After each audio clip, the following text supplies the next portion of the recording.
السلام علیکم ورحمۃ اللہ وبرکاتہ۔ ناظرین، دنیا میں ہر حکمران کے مشیر ہوتے ہیں۔ یہ مشیر مختلف مسائل کے حل کے لیے حکمران کو مشورے دیتے ہیں۔ دنیا کے سب سے اچھے مشیر مغل بادشاہ جلال الدین اکبر کے پاس تھے۔ ان کی تعداد 9 تھی اور یہ لوگ اسی وجہ سے نوتنگ کہلاتے تھے۔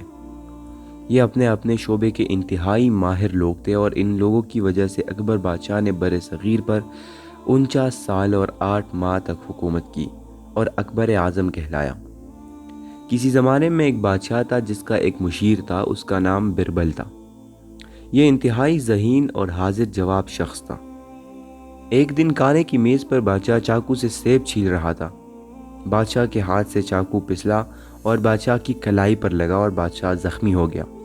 بربل کے منہ سے بے اختیار نکلا کہ شکر الحمدللہ۔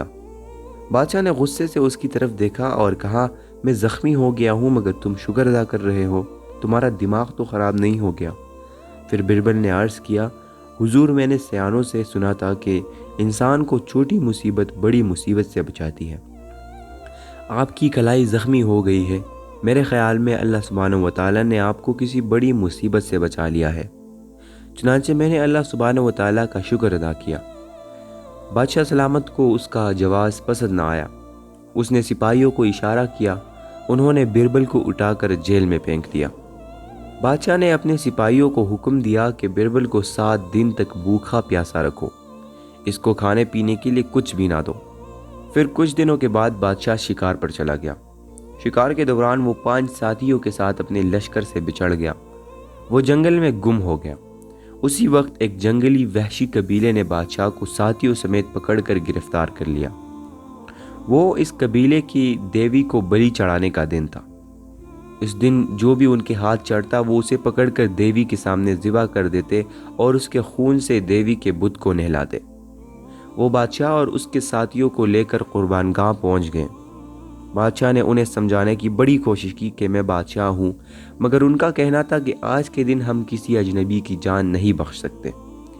اس کے بعد انہوں نے بادشاہ کے تمام ساتھیوں کے سر اتار دیے اور ان کے خون سے بت کو نہلانا شروع کر دیا۔ آخر میں جب بادشاہ کی باری آئی، انہوں نے بادشاہ کا سر اتارنے کے لیے جیسے ہی اس کا شاہی لباس اتارا تو بادشاہ کی کلائی پر بندھی ہوئی پٹھی دیکھی۔ انہوں نے بادشاہ سے پوچھا، یہ کیا ہے؟ تو بادشاہ نے بتایا کہ کچھ دن پہلے میں سیب کاٹ رہا تھا، چاقو پھسلا اور میری کلائی پر لگا، جس سے میری کلائی شدید زخمی ہو گئی اور کافی خون نکلا۔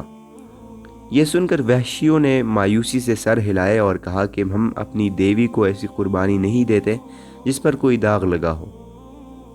اس کے بعد انہوں نے بادشاہ کو رہا کر دیا اور کہا، تم جا سکتے ہو، آج سے تم آزاد ہو۔ بادشاہ کو فوراً بربل کی بات یاد آ گئی۔ وہ واپس آیا، اس نے بربل کو جیل سے نکالا اور اپنے ساتھ بٹھایا۔ پہلے اپنی غلطی پر معذرت کی اور پھر اس سے کہا کہ مجھے ایک بات سمجھ نہیں آئی کہ اللہ سبحانہ و تعالیٰ نے میرا ہاتھ کاٹ کر مجھے قتل ہونے سے بچا لیا، لیکن جب میں نے تم کو جیل بھجوایا تو اس وقت بھی تمہارے منہ سے یہ الفاظ نکلے کہ بے شک اس میں کوئی بلائی ہے۔ تو اب تم مجھے بتاؤ کہ تم نے جیل میں کئی دن بھوکے پیاسے گزارے ہیں، اس میں کیا بہتری تھی؟ بادشاہ کی اس بات پر بربل مسکرائے اور کہا کہ حضور، اگر آپ مجھے جیل نہ بھجواتے تو میں بھی آپ کے ساتھ شکار پر گیا ہوتا، ان وحشیوں کے ہاتھ لگ گیا ہوتا، وہ آپ کے دوسرے ساتھیوں کی طرح مجھے بھی ذبح کر دیتے۔